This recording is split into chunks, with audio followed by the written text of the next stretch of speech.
오늘 말씀 제목 함께 따라하겠습니다. 모든 것에서 배우는 지혜. 모든 것에서 배우는 지혜. 교회라는 한자어는 가르칠 교와 모일 회자를 씁니다. 즉 교회란 가르치는 모임, 가르침을 배우는 모임이라고 하는 뜻이 되는 것이죠.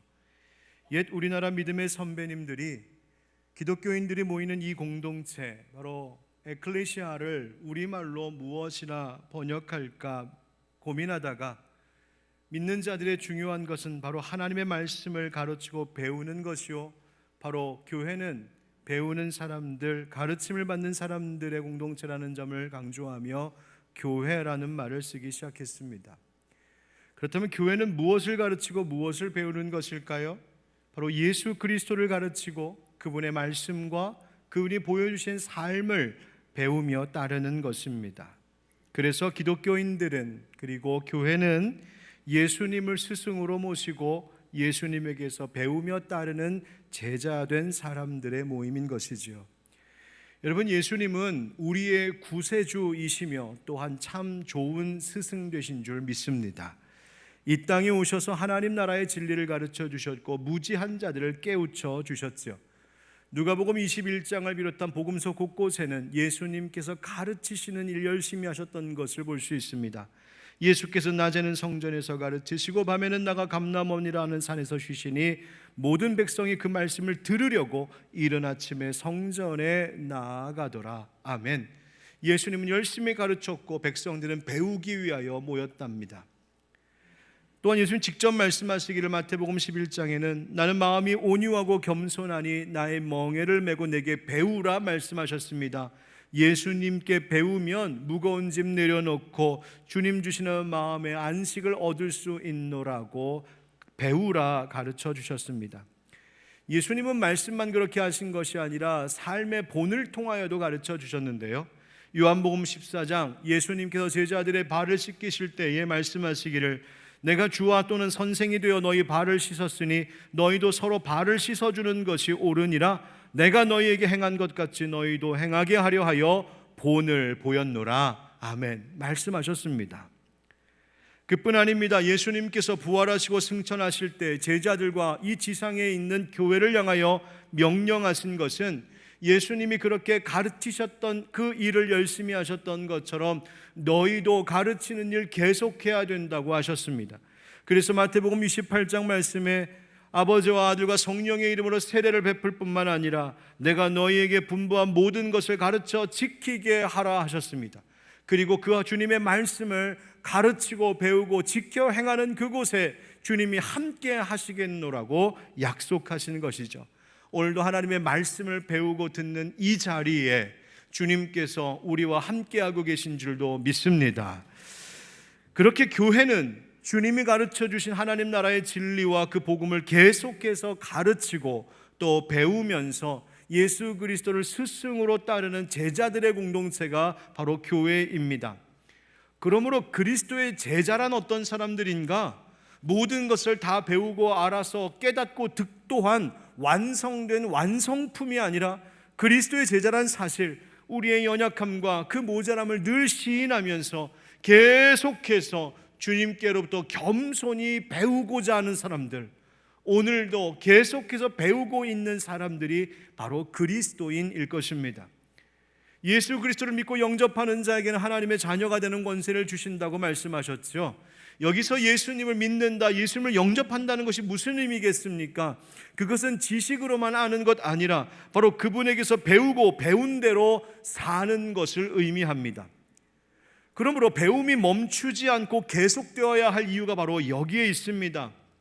이 세상에는 그리스도인들이 예수님께로부터 배운 바대로 사는 것을 참으로 어렵게 만드는 이유들이 너무나 많은, 그것이 바로 이 세상이기 때문에 그렇습니다.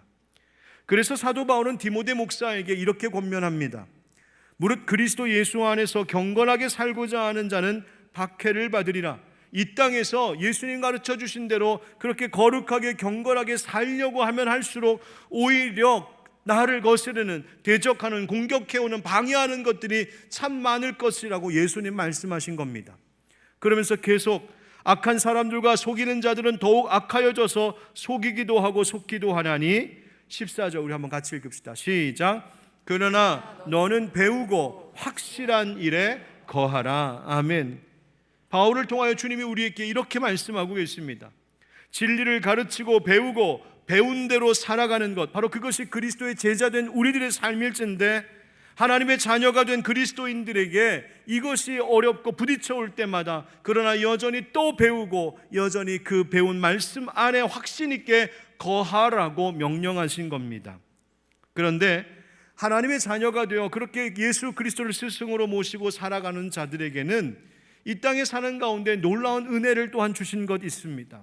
그것은 하나님을 경외하고 신뢰하며 예수님을 따르며 살면 이 세상의 모든 것들을 통하여, 우리가 만나는 모든 사람들과 겪는 모든 사건들을 통하여서도 하나님께서 우리에게 주시는 지혜를 얻게 하신다는 것입니다.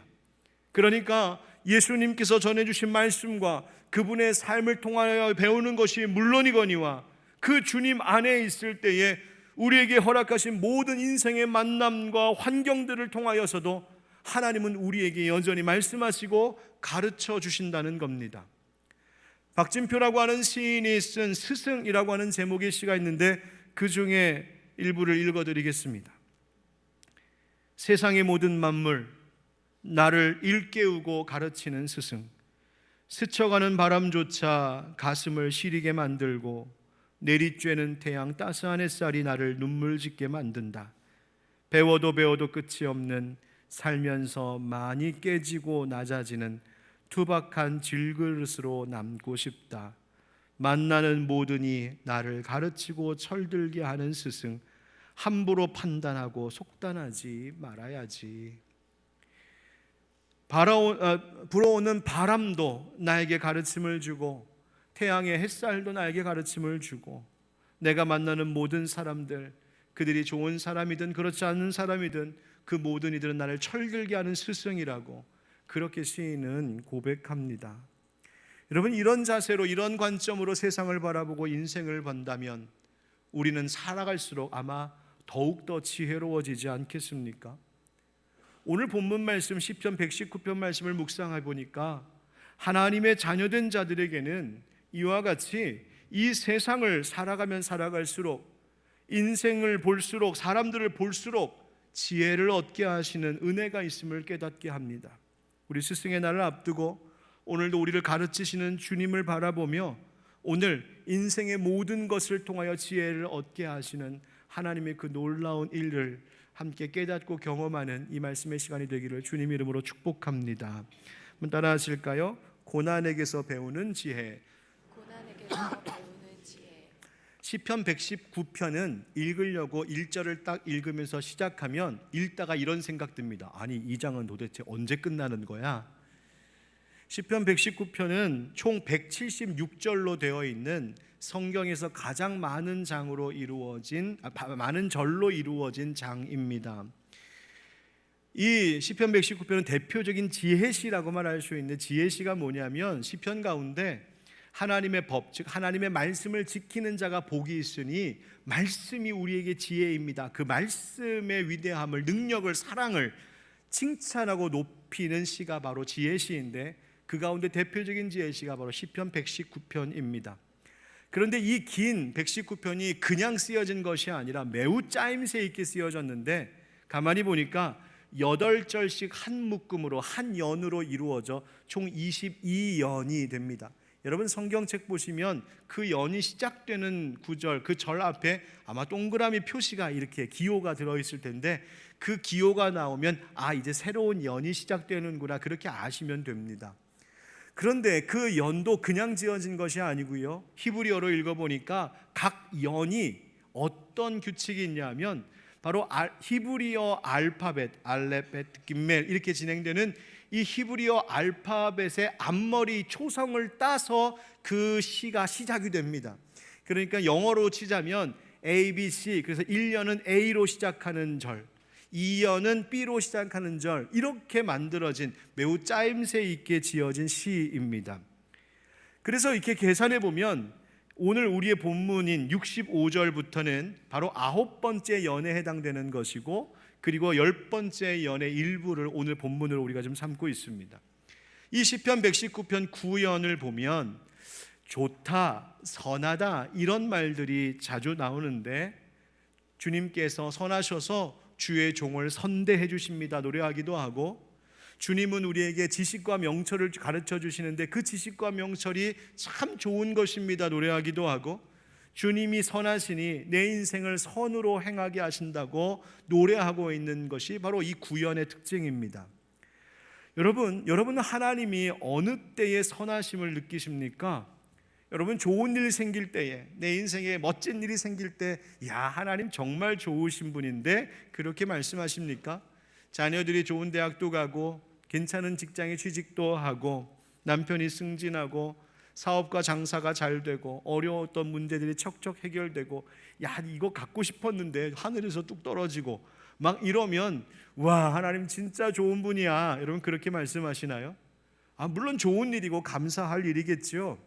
그런데 가만히 생각해 보면 그저 세상적으로 좋은 일 있다 하는 것만 가지고 하나님 좋다, 하나님 선하시다 말하기에는 우리 하나님의 선하심을 다 표현할 수가 없습니다. 왜냐하면 때로는 하나님께서 세상적으로, 인간적으로 보면은 하나도 좋아 보이지 않는 그 어떤 일을 통하여서도 얼마든지 하나님의 선하신 목적을 이루어 가시는 하나님이시기 때문입니다. 그래서 시인은 오늘 본문에서 이렇게 노래하고 있습니다. 65절입니다. 여호와여, 주의 말씀대로 주의 종을 선대하셨나이다. 내가 주의 계명들을 믿었사오니 좋은 명철과 지식을 내게 가르치소서. 고난 당하기 전에는 내가 그릇 행하였더니 이제는 주의 말씀을 지키나이다. 아멘. 시인이 뭐라고 말합니까? 주님이 나를, 주의 종된 나를 선대하신다, 나를 좋게 대해 주신다는 거예요. 그런데 인생이 지금 고난을 당했었나 봅니다. 그런데 그 고난 당한 것도 좋다 이야기하고 있어요. 여러분, 어떻게 그럴 수 있을까요? 인생에 찾아온 고난은 피하고 싶기 마련입니다. 그런데 시인은 그 고난을 통하여서 오히려 하나님을 노래하고 있습니다. 왜입니까? 이 고난을 통하여서 내가 잘못 가던 길에서 돌이킬 수 있었기 때문이랍니다. 고난을 통하여 자신을 바른 길로 인도하시는 하나님의 그 놀라운 손길, 나를 잡아 끄시는 하나님 능력의 손길을 경험했노라고. 그러니 이 고난조차도 하나님이 나를 선대하시는 일이라고 그렇게 노래하고 있습니다. 그래서 그가 그 유명한 이 고백을 드리는 것이죠. 우리 71절을 한번 같이 읽어보겠습니다. 시작. 고난당한 것이 내게 유익이라. 이로 말미암아 내가 주의 율례들을 배우게 되었나이다. 아멘. 여러분, 바로 이것이죠. 고난당한 것이 내게 유익이라. 어떻게 고난이 유익일 수 있을까? 바로 고난을 통하여서 하나님이 원하시는 그 바른 길로 내 인생길을 이끄시니 그 하나님의 손길이 내게 유익이요, 내게 능력이요, 내게 지혜라고 고백하는 것입니다. 고난에서도 우리는 배울 수 있는 것이 있음을 아는 것, 그것이 믿는 자들의 지혜입니다. 한 달 전쯤에 제가 정말 오랜만에 저 초등학교, 그러니까 국민학교 시절 교회학교 선생님을 만났습니다. 오랜만에 연락이 닿아서 약속을 잡고 드디어 만났는데, 제가 신학교 가겠다고 마음 먹었을 때 뵙고 만나는 거니까 20년이 넘었습니다. 20년 넘는 세월 동안 정말 오랜만에 만났는데, 제가 목사가 되고 교회를 개척하고 사역하고 있는 것을 알고 계셨지만 교회를 이렇게 보시지 못해서 제가 교회로 일부러 초청했습니다. 교회 정문 앞에서 만나고 얼마나 반가웠는지 제가 막 끌어안고 얼마나 기뻐했는지요. 아마 그때 저를 그 카페에서 이렇게 보셨던 성도님들은, 아니 우리 목사님이 도대체 저 여자분이 누군데 끌어안고 저러고 계실까 그랬을지 모르겠습니다. 오해하지 마십시오. 제 은사님이십니다. 교회를 잘 구경시켜드리고 기쁜 마음으로 가까운 좋은 식당에 가서 정성껏 식사 대접했습니다. 식전에 선생님께, 선생님 제가 목사지만 그래도 선생님이 제자를 위해 기도해 주세요. 그리고 기도를 부탁드렸습니다. 그런데 이분이 기도를 시작하시자마자 갑자기 눈물을 흘리시기 시작했습니다. 울음이 터져 기도말이 이어지질 않으시는 겁니다. 너무 놀라서 숨죽이고 기다리고 있는데 왜 그렇게 우시나 했더니 그 기도의 내용이 이런 거였습니다. 너무 감사해서, 너무 기뻐서 그렇게 우시더군요. 당신의 제자가, 그 어렸던 꼬마 아이가 목사가 되어서 교회를 섬기고 있고 하나님께 쓰임받고 있는 것이 너무 벅차도록 감격스러워 그분이 우시더군요. 식사를 나누면서 그간에 듣지 못했던 선생님의 지난 긴 세월의 이야기를 듣게 되었습니다. 그런데 놀랍게도 얼마나 많은 고난의 시간들이 있었는지 그것을 모른 채 살아왔던 것이 오히려 죄송하게 느껴질 정도였습니다.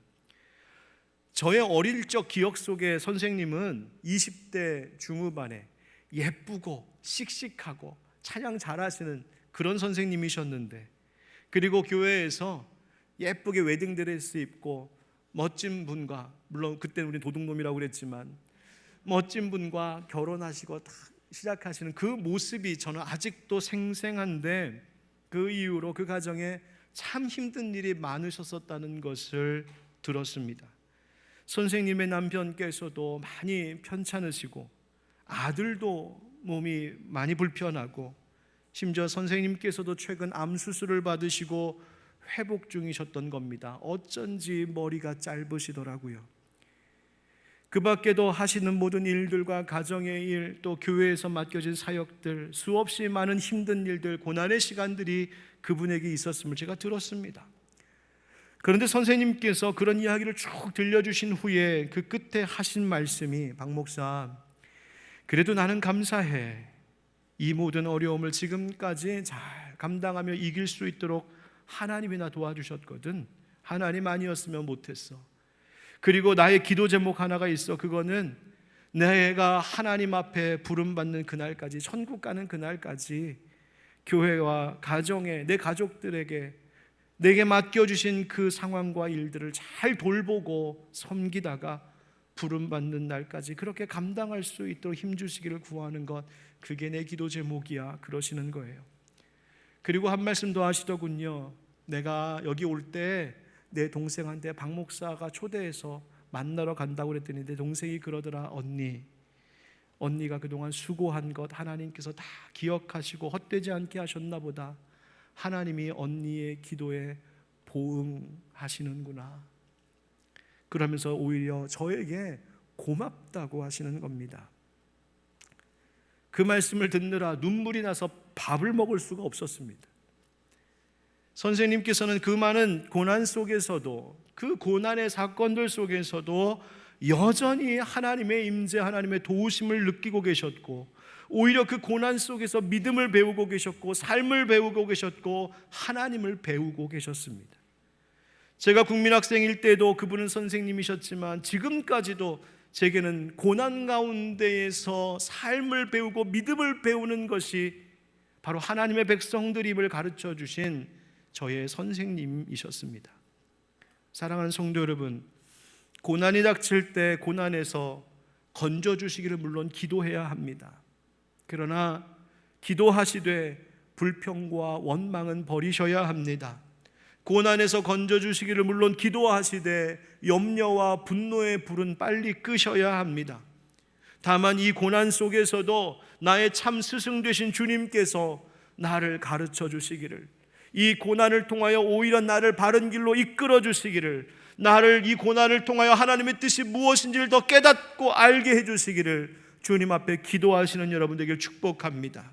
고난을 통하여서도 나를 선대하시는 하나님을 신뢰할 때 우리에게도 지혜가 넘치게 될 줄 믿습니다. 두 번째 따라합시다. 악인에게서 배우는 지혜. 악인에게서 배우는 지혜. 고난을 통하여서도 지혜를 얻지만 심지어 악인들에게서도 우리는 배울 수 있습니다. 우리말에도 타산지석이라는 말이 있죠. 남의 산에 있는 돌이 나의 옥을 다듬는데 유용하게 쓰일 수 있다라는 말입니다. 반면교사라는 말도 합니다. 본이 되지 않는 다른 사람의 말이나 행동일지라도 도리어 그것이 자기의 인격을 수양하는 데 도움을 줄 수 있으니 버릴 것 하나 없다 하는 교훈이죠. 오늘 본문 69절 70절에도 그와 같은 말씀이 있습니다. 교만한 자들이 거짓을 지어 나를 치려하였사오나 나는 전심으로 주의 법도들을 지키리이다. 그들의 마음은 살쪄서 기름덩이 같으나 나는 주의 법을 즐거워하나이다. 아멘. 시인이 말하기를 교만한 자들이 거짓으로 나를 치료한다, 즉 나를 중상모략한다, 공격해온다, 그 말입니다. 그들이 누굴까요? 하나님의 말씀에 순종하지 않는, 하나님 경외하지 않는 불경스러운 악인들입니다. 그들의 마음은 살쪄서 기름덩이 같다라고 하는 말은 그들의 마음, 그들의 영혼이 비둔하여져서 하나님의 뜻을 모른다 하는 것입니다. 여러분, 우리의 인생길에는 나를 시련과 시험에 빠지게 하는 사람들을 만날 때도 있습니다. 때로는 죄의 길로 우리를 이끌고 끌고 가려는 유혹하는 사람들을 만나기도 합니다. 또 때로는 악인들이 오히려 형통하는 것을 보면서 내 마음에 질투와 분노가 일어나 시험에 들게 되는 일들도 있습니다. 그런데 시인이 뭐라고 합니까? 그 악인들 사이에서 그 악인들을 보면서 오히려 말하기를 나는 전심으로 주의 법도들을 지킬 겁니다. 나는 주의 법을 즐거워합니다 라고 노래하고 있습니다. 자기를 공격해오는 그 악인들의 둘러싸인 형편 속에서도 그들이 나를 공격하니 나도 공격해야지, 저들이 나를 저주하니 나도 저주해야지, 저들의 형통함을 보니 시기와 질투가 일어나서 불평과 원망을 쏟아놓는 것이 아니라 오히려 그 악인들의 모습을 바라보면서 시인은 그 마음을 하나님께로 돌리고 있습니다. 나는 주의 법을 여전히 지키겠습니다. 다른 사람들은 하나님 떠나도, 다른 사람들은 하나님의 뜻과 하나님의 법을 몰라서 저렇게 산다 해도 나라도 하나님 뜻에 합당한 삶을 살겠노라고 그 마음을 다시 다잡고 있는 것입니다. 그들과 똑같이 공격하고 원망하고 불평하고 시기하는 것 아니라 나는 그들과 다른 하나님의 자녀이니 거룩한 성도의 삶을 살겠다는 것이지요. 여러분, 악인들 앞에서 하나님의 말씀을 기억하니 오히려 내가 어떤 인생길을 가야 할지가 선명하게 대조되는 것이었습니다. 그렇습니다. 여러분, 우리 인생 가운데 나를 참 어렵게 많은 사람들도 만납니다. 저 사람만 없으면 내 인생이 좀 편해지겠는데, 그런 사람들 한둘은 있을지 모르겠습니다. 심지어 나를 공격하고 죄의 길로 나를 이끌고 가려고 하는 악인들과 같은 사람들도 있을지 모르겠습니다. 그러나 여러분, 그럴 때에 나라도 그 마음이 둔해지지 말아야 합니다. 이 세상과 이 사회에 하나님의 뜻에서 멀어져 가고 있는 악인들이 들끓는다 할지라도 나 혼자라도 하나님께서 그들 앞에 선명하게 오히려 드러내 보이시는 의의 길을 따라가는 결연함이 우리 가운데 필요한 것입니다. 왜 그렇습니까? 악인들의 모든 길을 하나님이 보시고 그 길의 끝에는 반드시 심판이 있을 하나님의 심판은 성실하시기 때문입니다. 75절 말씀에 그래서 주의 심판은 의로우시다라고 말하는 겁니다. 여러분, 성경은 믿음의 위대한 인물들을 많이 소개합니다. 그런데 믿음으로 승리한 자들의 이름들만 우리에게 소개되는 것이 아니라 성경에는 많은 하나님을 대적한 악인들도 등장합니다. 구약에도 하나님을 대적했던 많은 사람들이 있지요. 신약도 그렇습니다.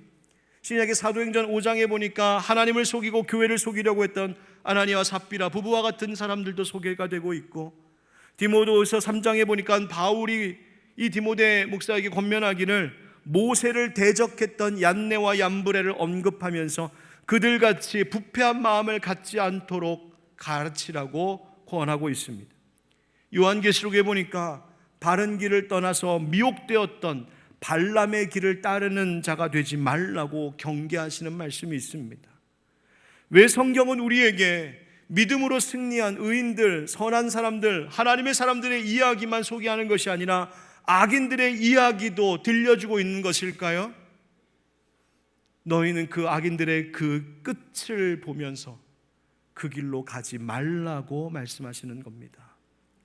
시편 37편 말씀에 악을 행하는 자들 때문에 불평하지 말며 불의를 행하는 자들을 시기하지 말지어다. 그들은 풀과 같이 속히 배임을 당할 것이며 풀은 채소같이 쇠잔할 것이미로다 말씀하십니다. 그 다음 3절 4절 우리 한번 같이 읽어보면 좋을 것 같아요. 시작. 여호와를 의뢰하고 선을 행하라. 땅에 머무는 동안 그의 성실을 먹을거리로 삼을지어다. 또 여호와를 기뻐하라. 그가 네 마음의 소원을 내게 이루어 주시리로다. 아멘. 우리의 직장에, 우리의 가족 가운데, 친척 가운데, 이웃들 가운데, 친구들 가운데, 주변 사람들 중에 믿지 않는데 오히려 하나님에 대해서, 교회에 대하여서 악한 마음 갖고 있는 사람들인데 더 잘되고 번성하고 더 승승장구하더라. 여러분, 그거 보면서 불평하고 시기하십니까? 에이, 예수 믿는 거 하나 소용없네, 나도 그냥 저렇게 살아야 되겠다, 혹 여러분 그런 생각하셨습니까? 아닙니다. 지금만 보고 있기 때문입니다. 하나님 분명히 말씀하십니다. 풀과 같이 속히 배임을 당할 것이라고, 여름날의 푸른 채소처럼 다 녹아내릴 것이라고 하나님 말씀하고 계신 겁니다. 오히려 그러한 일들을 볼 때마다, 악인들에 둘러싸였을 때마다 악인들 사이에서 불평과 시기로 살 것이 아니라 하나님의 성실하심을 배우라고 말씀하십니다. 하나님의 그 변치 않으심, 그 하나님의 성실하심을 너의 인생의 먹을거리로 삼으며 그 하나님을 더욱 신뢰하라고. 그러면 하나님께서 네 마음의 소원을 이루어 주신다고 약속하십니다. 사랑하는 성도 여러분, 어떠한 형편 가운데도 어떤 사람들을 만날지라도 그 사람 때문에 괴롭다 하며 불평하지 마시고, 저 사람 때문에 내가 힘들다고, 좀 없어졌으면 좋겠다고 원망하시거나 저주하지 마시고, 오히려 그 사람과의 만남을 통하여서까지도 나에게 하나님 나라의 그 교훈을 주시는 하나님을 더욱더 신뢰하고 그분의 성실하심을 따라가는 우리 모두가 되기를 주의 이름으로 축복합니다. 그리고 함께 따라하겠습니다. 서로에게서 배우는 지혜. 하나님은 인생의 길을 홀로 걷게 두지 않으셨습니다. 부부가 되게 하시고, 가족을 주시고, 친구와 동료들을 주시고, 믿음의 형제 자매들을 주신 것, 그렇게 함께 인생길 가는 사람들 주신 것은 서로 돕고 서로 배우라 하신 것입니다. 교회가 특히 그렇습니다. 교회라고 하는 신앙 공동체는 서로에게 믿음의 길을 배울 수 있는 중요한 모임이며 관계입니다. 오늘 74절 말씀에 보니까 시인이 이런 고백을 합니다. 주를 경외하는 자들이 나를 보고 기뻐하는 것은 내가 주의 말씀을 바라는 까닭이니이다. 아멘. 주를 경외하는 자들 누굴까? 표준 세번역이나 공동번역 성경을 보면 이 구절을 어떻게 번역했냐면 주님의 말씀에 희망을 걸고 사는 사람들, 이렇게 되어 있습니다. 그러니까 주님을 경외한다는 것은 뭐냐면 내 인생에 어떤 일이 있어도 하나님 내게 주신 약속의 말씀에 내 인생에 희망을 두며 삽니다. 말씀 붙들고 삽니다. 그게 바로 주를 경외하는 자들의 모습이라는 거예요. 그런데 그런 사람들이 지금 이 시인을 보면서 기뻐한답니다. 아니, 어떻게? 지금 시인은 고난도 당했던 것 같습니다. 악인들에 둘러싸여서 공격도 받았던 것 같습니다. 그런데 그렇게 어려운 형편 가운데 있는 이 시인을 보면서 사람들, 주를 경외하는 자들이 오히려 기뻐하더랍니다. 아니, 도대체 왜 그러는 걸까? 이유가 있죠. 이유를 이렇게 말합니다. 내가 주의 말씀을 바라는 까닭이니이다.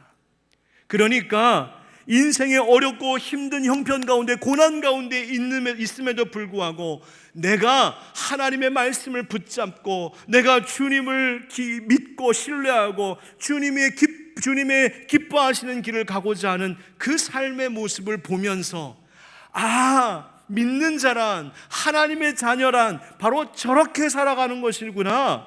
나도 어렵고 힘들지만, 나도 지금 고난 가운데 있지만 그렇게 믿음으로 살아갈 때에 하나님 반드시 내 뜻을, 내 소원을 이루어 주시겠구나. 바로 이 시인이 고난에서 승리하고 있는 모습을 보면서 주를 경외하는 다른 믿음의 형제자매들이 기뻐하고 하나님 앞에 찬양 올리게 되었다는 말입니다. 바로 교회 안에, 이 공동체 안에 형제자매된 우리들의 관계가 그것입니다. 여전히 어렵고 힘든 일들이 저마다 있지만 그 고난의 길 속에서도 믿음을 포기하지 않는 그 집사님의 모습, 그 어려운 일을 당했음에도 불구하고 감사하며 그리고 하나님 찬양하고 있는 그 권사님의 모습을 보면서 나도 그렇게 살아야지, 나도 소망 잃지 않고 살아야지, 그렇게 믿음과 사랑으로 서로 배우며 격려하는 관계가 바로 하나님 세우신 교회 공동체의 모습인 것입니다. 교회 학교 선생님 그러면 항상 떠오르는 그 인물이 있는데 누구냐 하면 미국의 39대 대통령 지미 카터입니다. 1924년생입니다. 올해로 99세. 미국 역대 최장수 하시는 대통령인데 그분이 재임 기간 동안에 주일 성수를 한 번도 어기지 않으신 것이 유명하지요.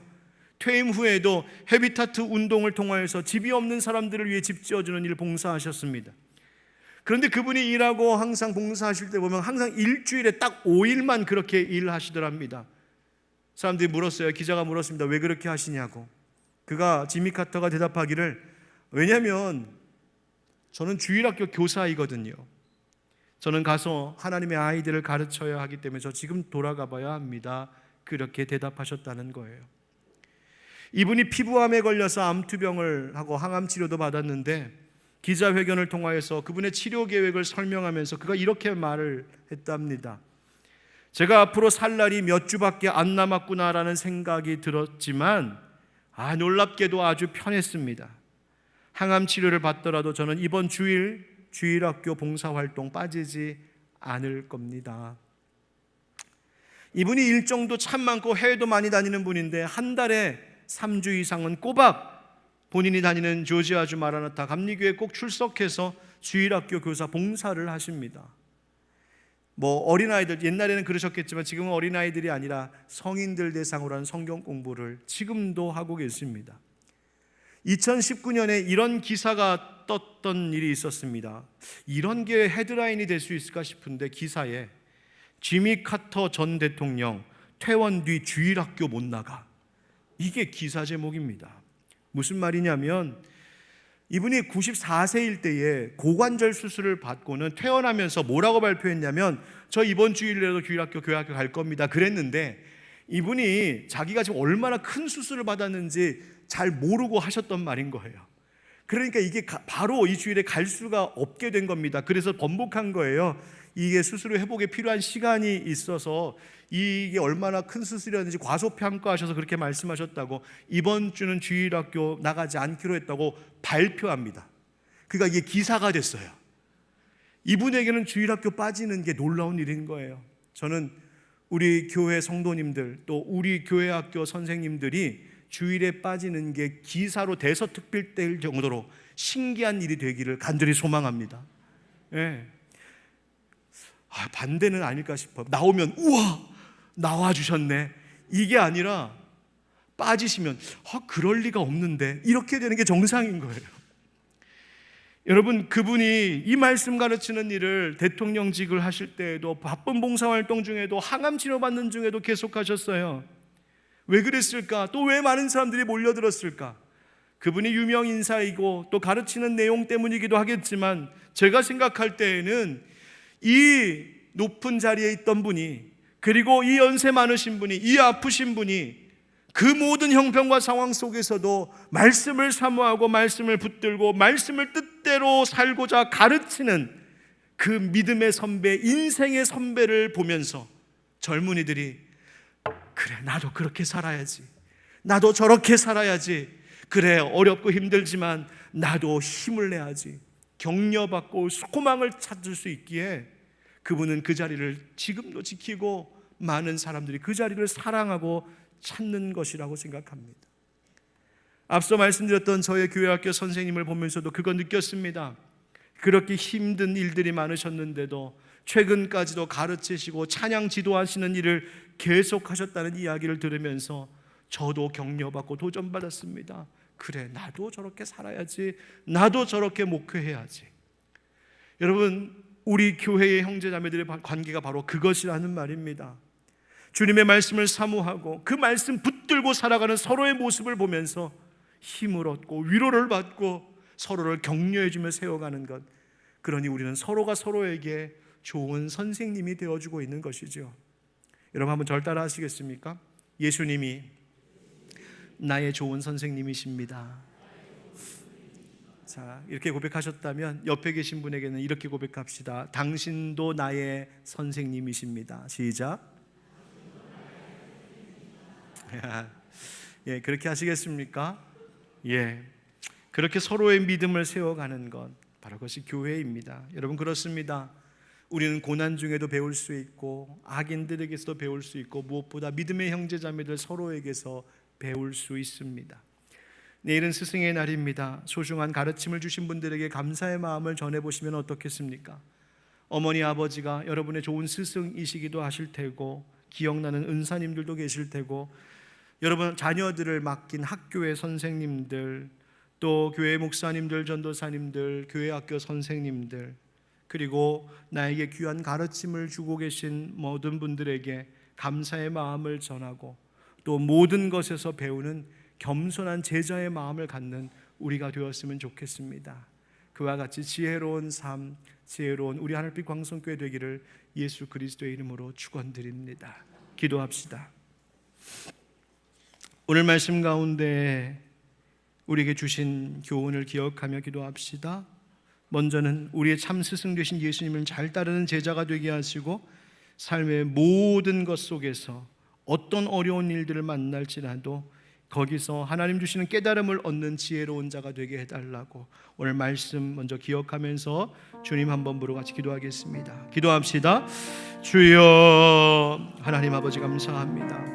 인생의 어떤 형편과 어떤 상황 속에서도 하나님 우리에게 가르쳐 주시는 주의 교훈을, 진리를 깨닫고 알게 하여 주옵소서. 인생의 배움을 얻는 우리들이 되게 하여 주옵소서. 원망하고 불평하고 하나님 저주하는 자가 되지 않게 하여 주시옵시고, 고난 중에서도 하늘의 뜻을 배우고 악인들을 통하여서도 하나님의 가르침을 배우고, 아버지 하나님 또 인생에 주신 우리 귀한 믿음의 형제자매들을 통하여서 배움을 얻는 지혜로운 자들이 되게 하여 주시옵소서. 하나님 도와주옵소서. 그런 지혜자들이 될 수 있도록 은총 베풀어 주옵소서. 주님 그렇게 하시길 원합니다. 우리 한 가지 더 위해서 기도해 주실 것 있습니다. 우리 교회의 교회학교 우리 선생님들을 축복하며 기도해 주십시오. 우리 선생님들 정말 열심으로 눈물로 헌신하고 충성하셔서 코로나의 위기 속에서도 오히려 교회학교를 부흥케 하시는 하나님의 은혜가 거기에 있었습니다. 하나님 우리 선생님들 위로해 주시고 지치지 않게 하시고 성령으로 충만케 하여 주옵소서.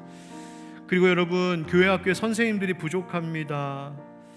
아이들은 계속 하나님이 보내주시는데 교사가 부족합니다. 여러분, 우리 교회에 좋은 선생님들 많이 세워지게 해주시고, 제게도 도전 주셔서 교사로서 헌신하기를 원합니다. 또 결단도 하셨으면 좋겠습니다. 여러분 기도해 주십시오. 그리고 이 나라 이 사회에 하나님 교권을 회복시켜 주시고, 정말 인격적으로 올바르게 다음 세대를 세우는 좋은 선생님들, 하나님 그런 선생님들도 여전히 많은데 하나님 더 그런 선생님들 세워주시고, 또 예수 믿는 믿음의 선생님들을 많이 세워주시기를 원합니다. 우리 함께 교회 학교와 이 땅의 학교를 위하여서 우리 주님 부르며 같이 기도합시다. 주여, 하나님 아버지 현재 구하고 원합니다. 주님, 교회 학교와 우리 교사들에게 하나님 힘과 지혜를 부어 주옵소서. 코로나의 위기 속에서도 하나님 가르쳐 주시고 또 힘 주시고 이끌어 주셔서 우리 교회 학교 잘 세워지게 하시니 감사합니다. 하나님 헌신하고 수고하는 우리 선생님들을 기억하여 주시옵소서. 지치지 않게 하시고 하늘의 복을 더하여 주시옵소서. 믿음으로 키워나가는 귀한 자녀들 될 수 있도록 도와주옵소서. 하나님 우리나라 이 땅 대한민국에 하나님이여 올바른 교권을 회복시켜 주시옵시고, 인격적인 좋은 교사들을 많이 세워주시며, 하나님 올바른 기독교 가치관을 가진 선생님들이 우리 아이들을 가르칠 수 있도록 하나님 도와주시옵소서. 그래서 이 나라 이 사회가 올바른 길 걸어갈 수 있도록 주여 은혜 내려 주옵소서. 하나님 잡아주옵소서. 우리의 참 스승 되신 주님, 오늘도 하나님 말씀으로 우리를 가르쳐 주시니 감사합니다. 하나님, 우리가 늘 겸손히 낮아져서 주의 말씀을 배우고 또 배우고 확신한 일에 거하는 일에 힘쓰는 그리스도의 참된 제자들이 되게 하여 주옵소서. 고난 중에서도 하늘의 지혜를 얻게 하여 주시고, 악인들 사이에서도 하나님이 원하시는 의의 길이 무엇인지를 배우게 하시고, 믿음의 형제자매들 서로를 통하여서 좋은 배움을 얻어 그렇게 우리의 인생이, 우리의 영혼이 날로 강건해져 가며 풍성해져 갈 수 있도록 축복하여 주옵소서. 하나님, 우리 교회 학교 은혜 주시니 감사합니다. 좋은 선생님들 세우셔서 감사합니다. 하나님, 아이들을 보내주시는 만큼 이제 좋은 선생님들이 더 많이 필요한데 하나님, 우리 성도들에게 도전 주셔서 좋은 선생님으로 또 자원하게 하시고 하나님, 그렇게 믿음의 자녀들을 세우는 일에 힘쓰는 우리 하늘빛 광성교회 되게 하여 주시옵소서. 수고하는 선생님들을 축복하여 주시고 영으로 지혜로 함께하여 주옵소서. 하나님, 이 나라 이 땅에 많은 선생님들을 하나님 기억하여 주시고 주님, 정말 인격적인 선생님, 다음 세대를 정말 사랑하는 선생님들, 무엇보다도 기독교 가치관으로 바르게 가르칠 수 있는 올바른 선생님들을 많이 세워주셔서 이 땅에 무너진 교권이 회복되게 하여 주시며 다음 세대가 든든히 일어나게 하여 주옵소서. 하나님, 이 한국 교회에 영적 지도자들로 세우신, 신앙의 교사로 세우신 많은 목회자들이 있는데 주님, 이 사회에 이 한국 교회가 정말 목사들이 다시 존경받을 수 있는 이 사회와 또한 교회가 될 수 있도록 목회자들을 새롭게 하여 주시고 주님, 우리 한국교회를 새롭게 하여 주시옵소서. 모든 말씀 예수님의 이름으로 축복하며 기도하옵나이다. 아멘.